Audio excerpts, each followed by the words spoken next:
Morning Talk with Siki Mgabadeli. On SAFM, South Africa's news and information leader, talking about Robert Sobukwe this morning. A documentary titled Sobukwe, A Great Soul is going to be broadcast on the 20th of March and the 27th of March at 9 p.m. on SABC1. And we're going to hear from you this morning about his life, his impact on South Africa and his impact on the liberation struggle. The number to dial 0891104207, SMSs to 34701. In conversation with Tammy Gablaki, who's a deputy chairperson of the SABC board, also a participant in the documentary series. Thank you so much for your time this morning. Thank you very much, ma'am. You know, the SABC and I think the media in general is often accused of being one-sided in its coverage and that it doesn't often acknowledge other key players in the liberation struggle. So would you say that's one of the things that motivated this particular documentary? I think it did. And if I may just trace, there's some background to this project. The SABC board, led by Christina Kunta, some 4 or 5 years ago, to be precise, commissioned this documentary. It also dealt with other characters and figures that needed to be spoken to and whose lives needed to be exposed. I think there was the other follow-up parts had to do with Chris Hani. There was a part that had to do with Winnie Mandela, etc., etc., etc. So this was a package that the then board agreed upon in order to try to close this gap about the paucity of historical material, i.e. in respect to Sobukwe and many other unsung heroes and unsung leaders. So, true to form, Mickey and Caroline were assigned to do this task, and I must say they've done themselves proud.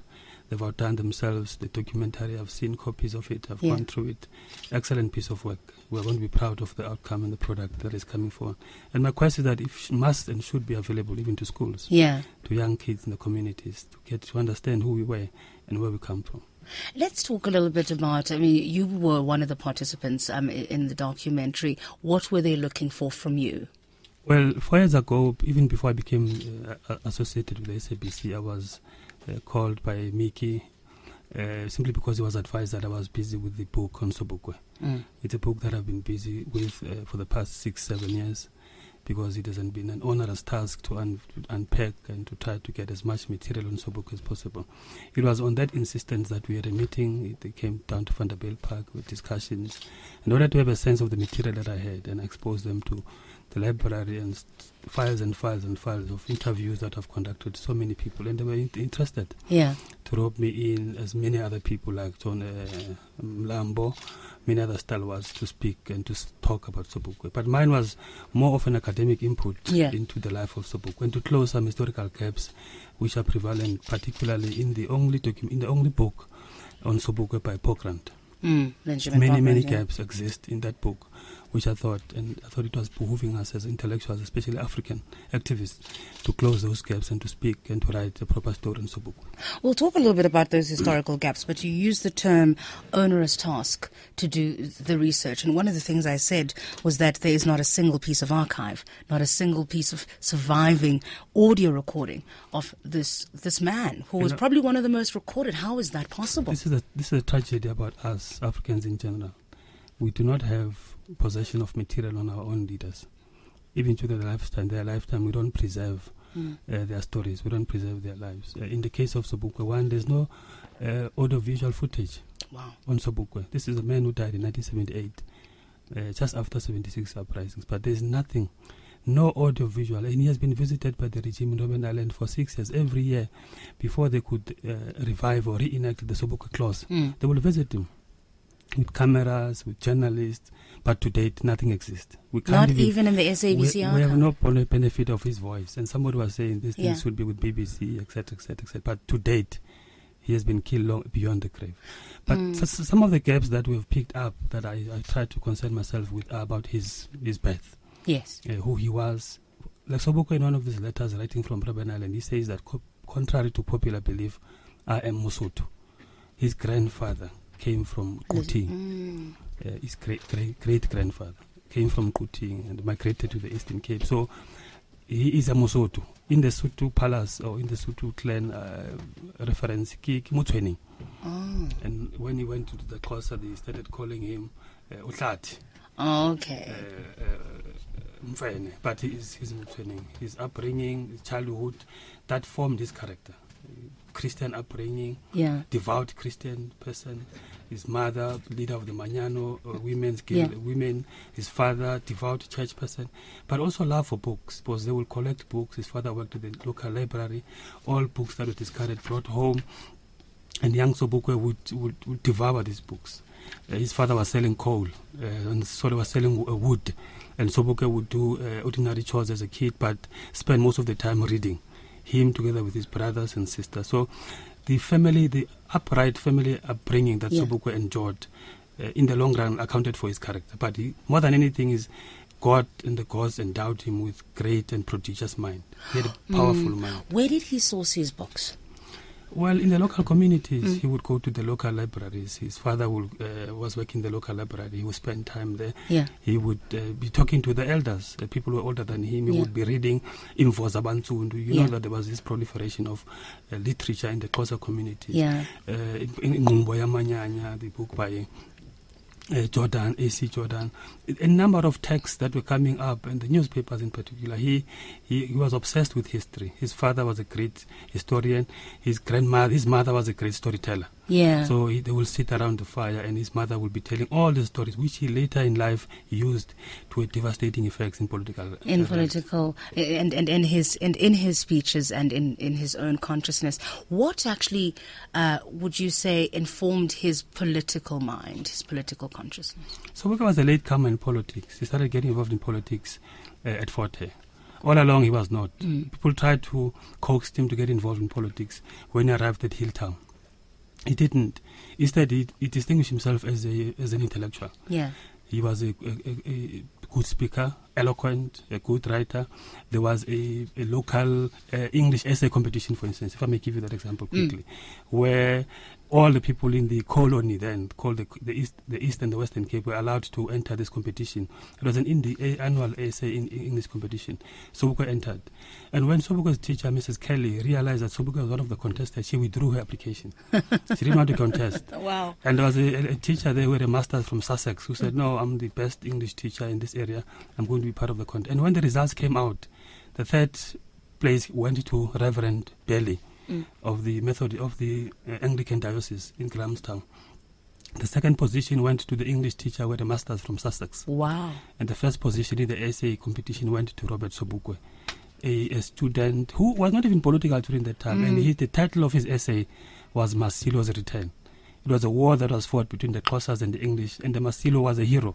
And this Masilo, after the Xhosa had been attacked and defeated, when they went into the forest, they found a white woman and a white child. And contrary to the advice of his soldiers, Masilo did not want to kill this white child and this white woman. He brought them into the village, and 2 days later, he sent them back to the white people who had just defeated them. It's 16 minutes past 9. You're listening to SAFM, South Africa's news and information leader. We're in conversation with the Deputy Chairperson of the SABC Board, also a participant in the documentary series that we're talking about, Tamika Blackie, talking about the documentary Sobukwe, A Great Soul, but talking about the man himself. The documentary is going to be broadcast on the 20th of March and the 27th of March at 9 p.m. on SABC 1. A great feat, as you heard, given that there isn't a single piece of archive, audio recording, visual of this man who really was feared. That's one of the interesting things. I mean, the only person that even had a clause named after him, the Sobukwe clause, where he could be detained and renewed every 6 months. This fear of him, what do you think it stemmed from? I'll give you a case in point. In 1947 at Fort Hare. The Youth League had not been formed at Fort Hare. The Youth League was a reef organization. It was only prevalent in Johannesburg, Pretoria, etc., etc. Limbede just died on the 31st of July, and APM died, taking over the leadership of the Youth League. Godfrey Pija was a newcomer as a lecturer in anthropology at Fort Hare, and he was under instruction. A missive was sent out to him that form a branch of the Youth League at Fort Hare, because without us capturing Fort Hare, the Youth League's future is going to be at stake. Now, Piche was dispatched and Piche arrived at Fort Hare. Piche could not convince the students at Fort Hare to join the Youth League. Really? Because many other speakers were coming. There was this monthly event where speakers would come and speak and give talks.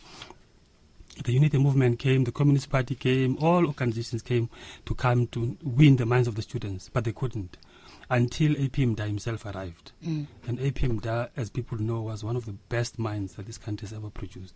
And A.P. Mda spoke for 3 hours, precisely because he was informed and told that if you only win the minds and the hearts of Sobukwe, if that student Sobukwe is convinced, all other students at Fort Hare will follow suit because of this prodigious mind. I mean, when a book came there by Edward Rook's Time Longer Than Rope, one of the best books that came into the history of this country, when it first arrived at Fort Hare, Sobukwe took that book and read it for 2 days without even going to lunch, dinner, breakfast. He wanted to finish the book. And by the time he finished the book, he went to that class taught by A.C. Ntloko, Native Administration, what we now call Public Administration, and he spoke about the book, informing the teacher, informing the student what the contents of the book were.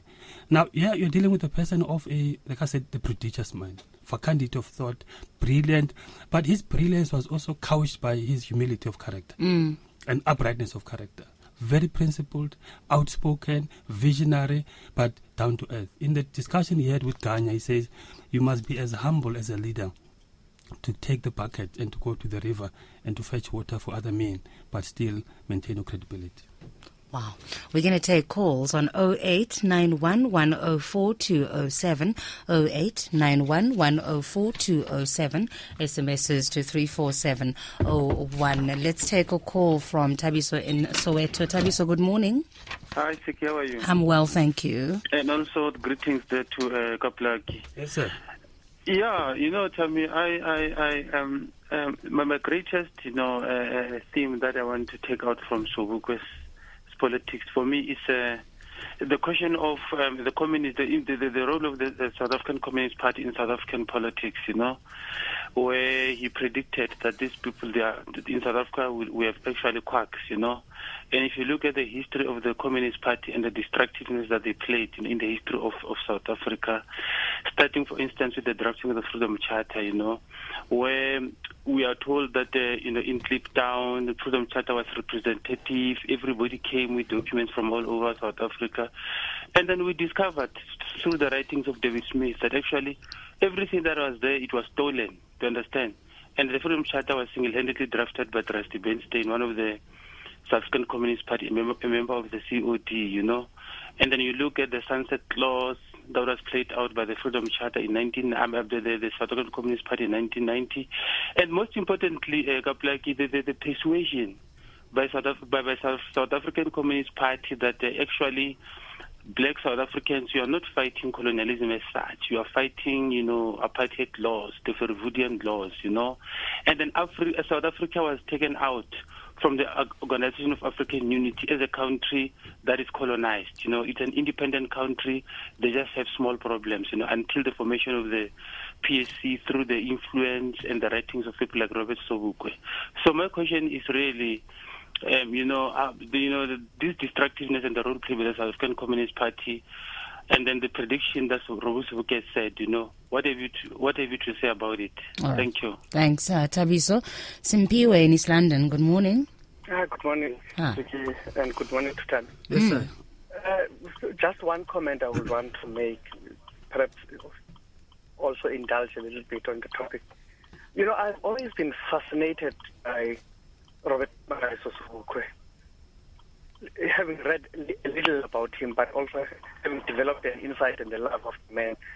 Whilst I differed with him at a political level, to say I didn't espouse views and politics he espoused, but I understood his philosophical basis and Africanism. Simpiwe, your line is terrible. I'm going to put you on hold. We'll see if we can't sort it out. Maybe you need to stand in one spot or stand on one leg or something like that. And we'll take some more calls as well on 0891 104 207, SMSs to 34701. Maybe you want to speak to what Tabiso was talking about, the prediction by Sobukwe on the role of the Communist Party.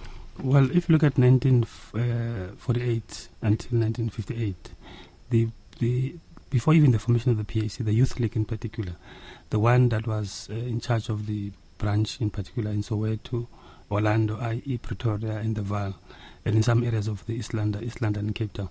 These were the branches of the ANC Youth League that were desirous to protect their nationalist outlook. They had argued that the ANC was a nationalist movement. It was formed by nationalists. And they were very suspicious of the intrusion of the Communist Party in the ranks of the ANC. Yeah. And the charge here in this case was led by a guy called P.K. Leballo, who was very verbose, cantankerous, assertive. But Sobukwe's take was a bit more intellectual. Sobukwe said, this is an intellectual blank that the Communist Party are putting before us. Masses would disagree with us, but we must engage it. There were those who wanted to dismiss it outrightly. Potlako Lebala was very, like typical of a narrow nationalist in this case. But Sobukwe, more enlightened and more severe in his articulation, he saw things differently. That is why he even had great respect for people like J.B. Marx. Thabo Mofokeng. He said, even if I disagree with them, but I have great respect for these people. As to how the Communist Party played itself out in the long run, I think the jury is still out on that matter. Because even to date, within the ANC, you still find this contestation of the so-called Malema, quote-unquote, being referred to as a nationalist, i.e. these other people. To what an extent is Malema's dilemma as a result of communists now fighting nationalists, etc., etc. So I think these issues of contestation, particularly as they manifest within the ANC as a broad church, are still ongoing issues. But he didn't dismiss them. He engaged with them. Well, he engaged with them. He read on them. I mean, when the Communist Party came to present its ideological platform at Fort Hare in 1947, Sobukwe was one of the students who engaged the leadership that came. When the Unity Movement, led by Wilfred Tsotsi and Tabata, came to the youth to the Fort Hare, he engaged because these are the students who wanted to read. Who at an earlier age had imbibed all these ideologies in order to find, because during that time they were in search of an ideological home. It was only on the arrival of A.P. Mda when he enunciated the ideological foundations of African nationalism as espoused by A.P. Mda, as far as espoused by Lembede, that Sobukwe was convinced of this ideological direction. So if he favoured dialogue and he favoured engagement, why the decision to split from the ANC? This is a very interesting issue that we are raising. Sobukwe, contrary to people, these people are not fired from the ANC. They walked out. They walked out, They walked out. At the ANC conference that was held in Orlando in 1957, they were in disagreement about the Freedom Charter, among other things. They were saying the Freedom Charter cannot be adopted or ratified, because during that time the Freedom Charter had not been ratified in the ranks of the ANC. They were saying, no, it cannot be ratified. We take exception to certain provisions.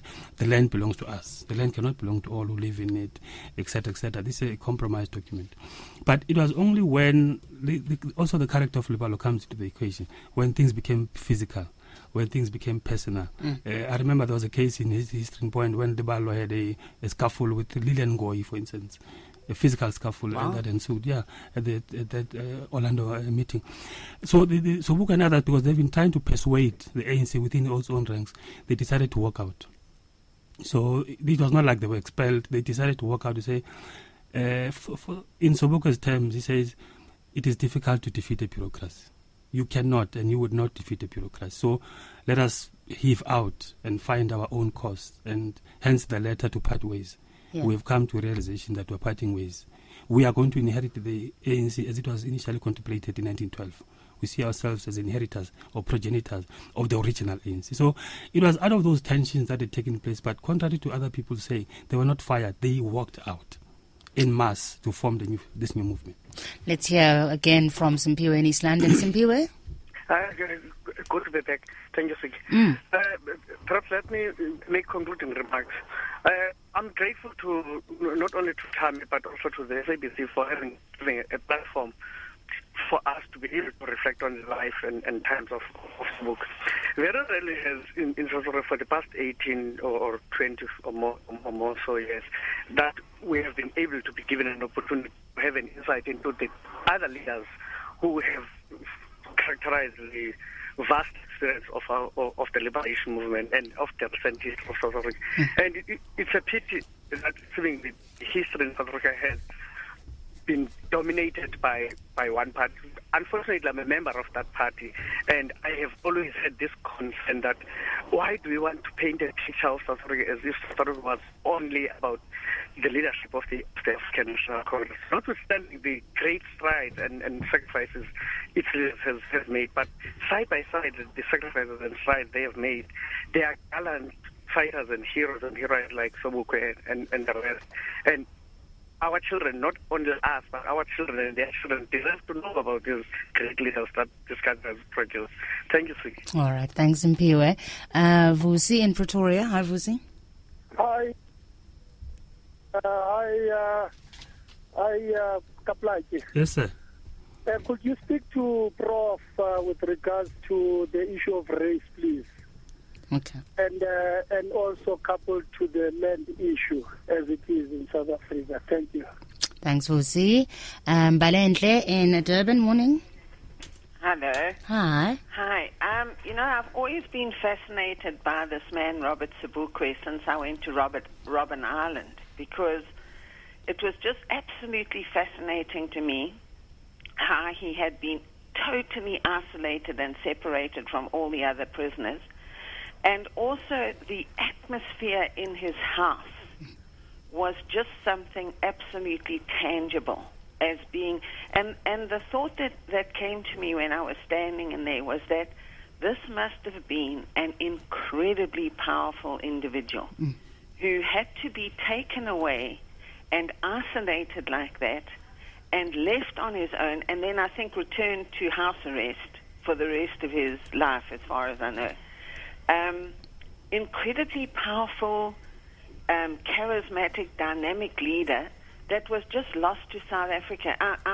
I want you just to repeat, please, Siki, the days that they're going to show this documentary, because I'm quite elderly and I've already forgotten. It's the 20th and the 27th of March. But I'm really pleased and grateful that this is being done, because as the gentleman says, there's not a lot on him, but he was obviously this giant of a character.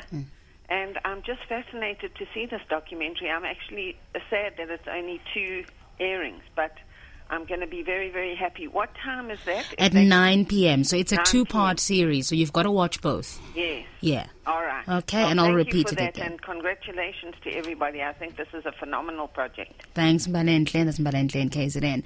Tabang and Standerton, stay on the line for me, and we'll take more calls. And I'm going to give Tammy Gaplaki a chance to respond to the issues raised so far. Vusi wanting you to speak to the race issue. And in fact, they'd said that Sobukwe was ahead of his time, declaring his commitment to a non-racial society in a racist world.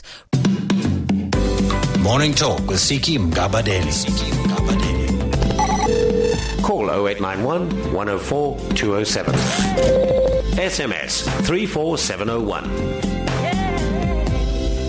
In conversation with Tammy Gaplaki, Deputy Chairperson of the SABC Board, also a participant in the documentary series Sobukwe, A Great Soul. And let me remind you, it's going to be broadcast on the 20th of March and the 27th of March at 9 p.m. on SABC 1. It's a 2-part series, so the 27th is not a repeat, it's part 2. So you've got to watch both, so the 20th and the 27th of March. And I think it's fitting that it's on the 20th, the day before Human Rights Day, which of course was the day that the activities in the developments in Sharpeville took place. So a great feat, as we've described, given that in spite of his pivotal role in the struggle for liberation, not a single piece of archive, not a single surviving audio recording of a man who was once one of the most watched, most recorded, most popular political prisoners in the world in his time. We're going to take the call from Tabang and Standerton because he's been holding on for a little bit longer, and then I'm going to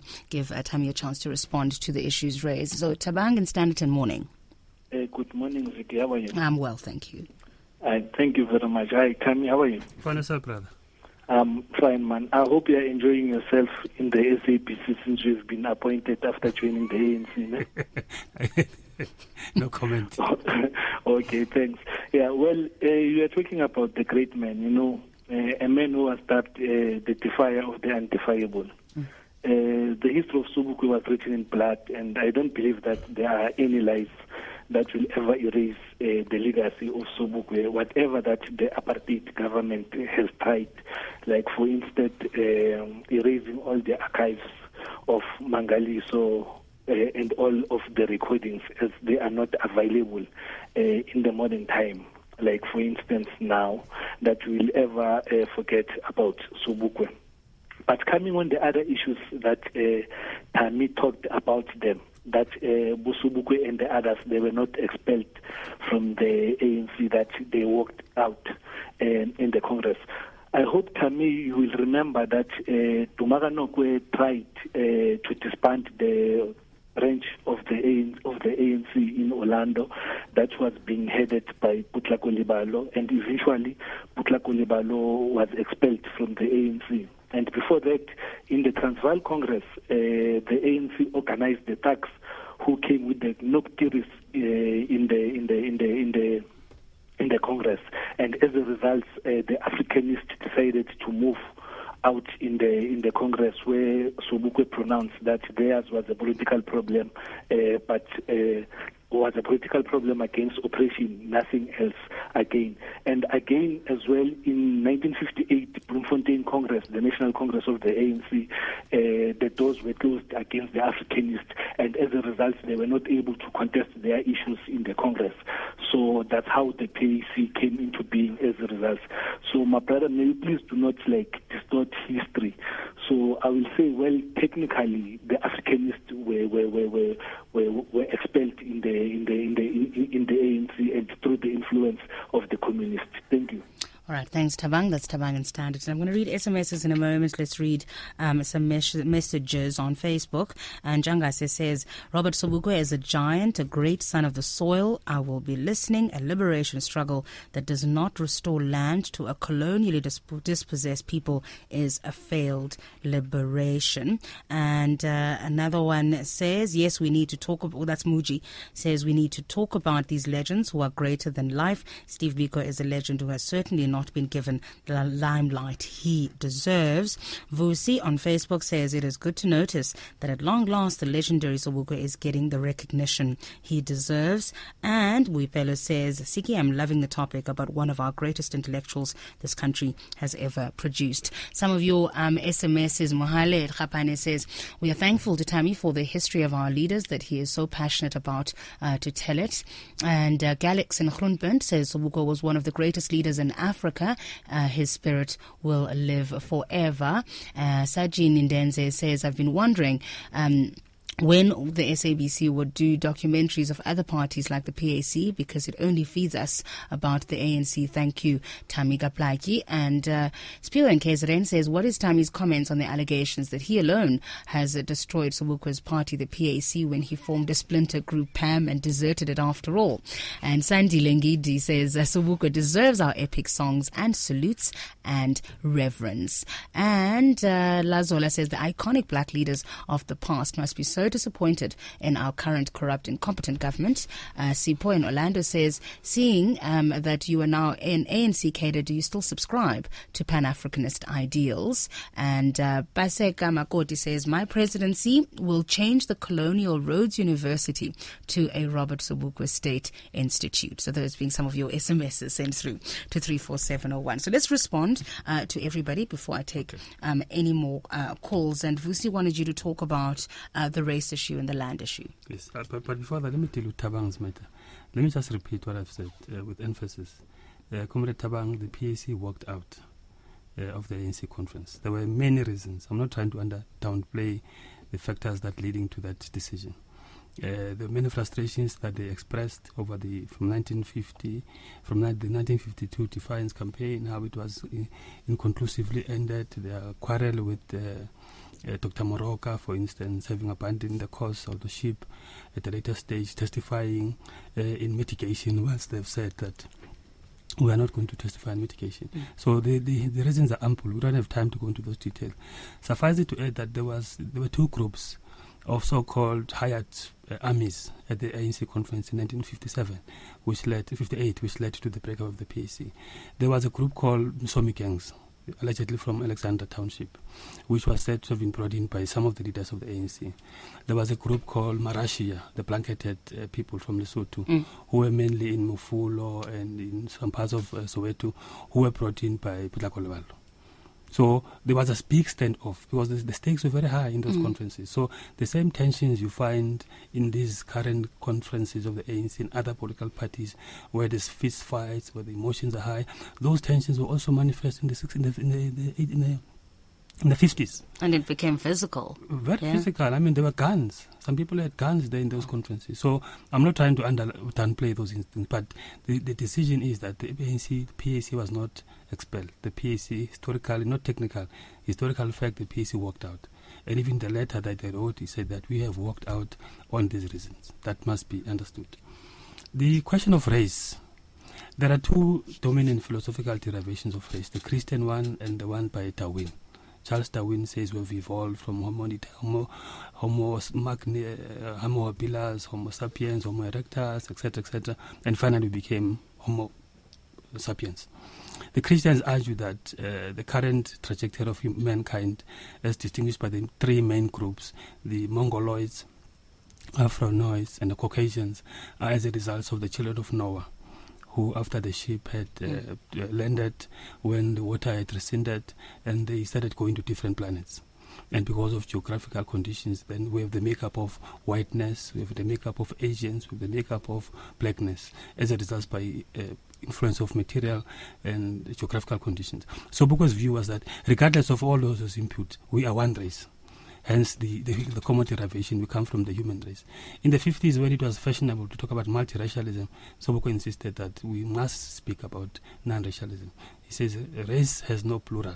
It has a singular form. So we are people of the same race. We are branches of this different family, but we belong to one universal race, hence the plank of non-racialism, the emphasis of non-racialism, that if I fight a person, I don't fight him because of his race.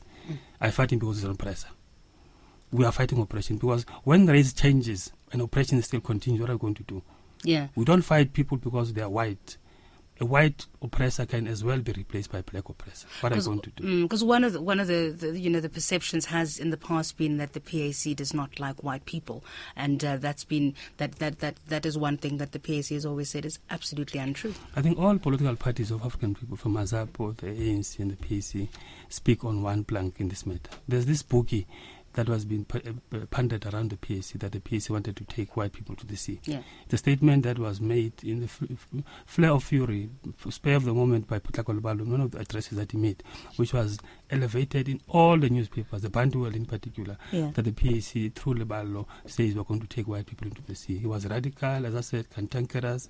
Similar vein like Matsunya from Alexander, the long beard and coated man, speaking in Johannesburg streets on a day-to-day basis. But it was only when Sobukwe and company came, Sobukwe, Peter Molotsi, Peter Raboroko, then they started sanitizing the ideology, because the ideology was based on anger. The epithets, the outspokenness of Matsunya, very scary stuff.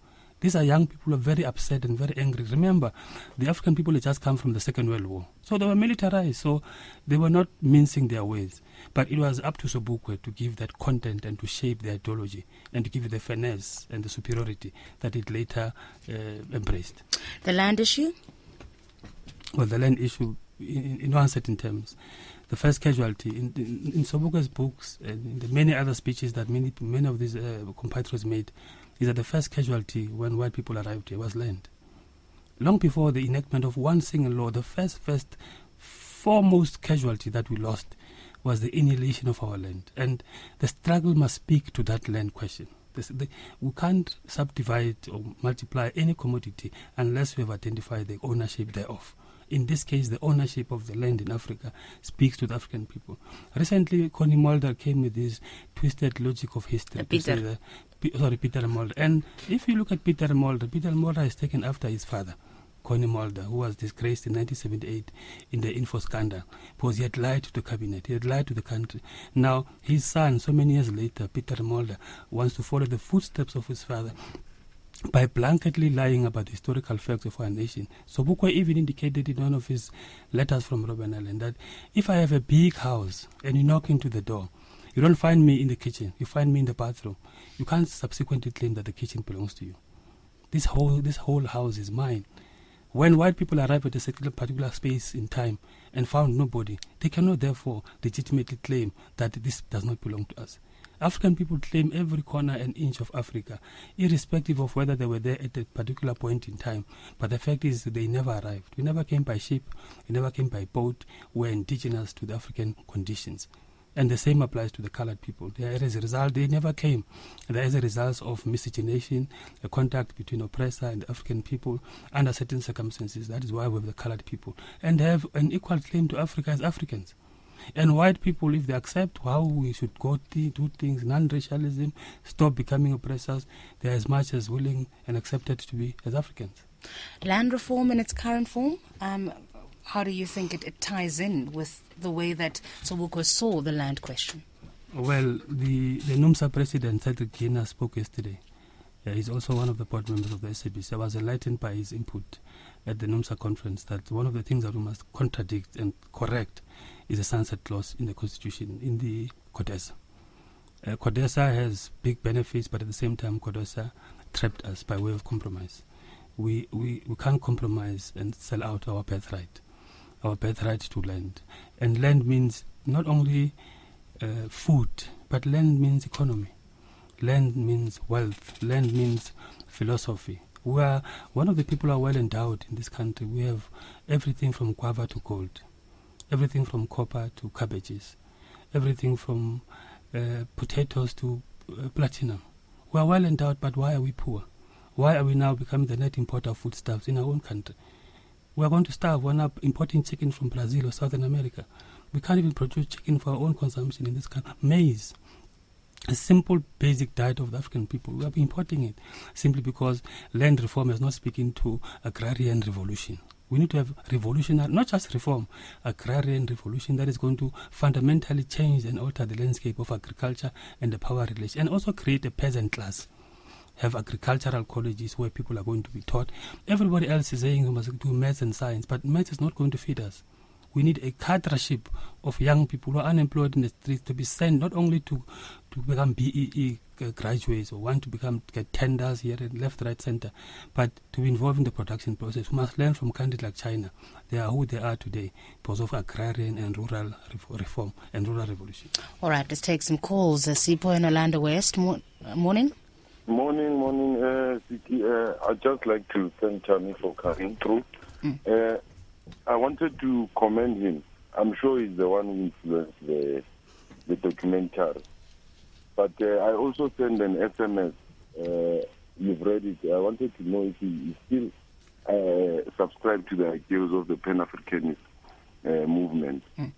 And another thing I wanted to find out, the issue of land. Why is it that when Julius raises these questions about land to be redistributed fairly to the owners of the land, which is the African people? Because we've been robbed of our land, that's a fact, and it seems like white folks are being, nurtured or spoiled in a way. Another question I wanted to ask is about the issue of separation. At Robben Island, Sobukwe was incarcerated alone, whereas the other guys were in a group form. So what's his take on that? Was it because the guys were selling out already while they were in prison, or there was something else? Just want to get his... All right, thanks. Advocate Mantula. Good morning, Siki. Good morning, Brother Kami. Sister Siki, for me, the impact and the legacy of Professor Mangaliso Sobukwe, where I was born, my street was named after him, in fact, in Mabato, Mafikeng, after the demise of the Bantustan, Robert Mangaliso Sobukwe.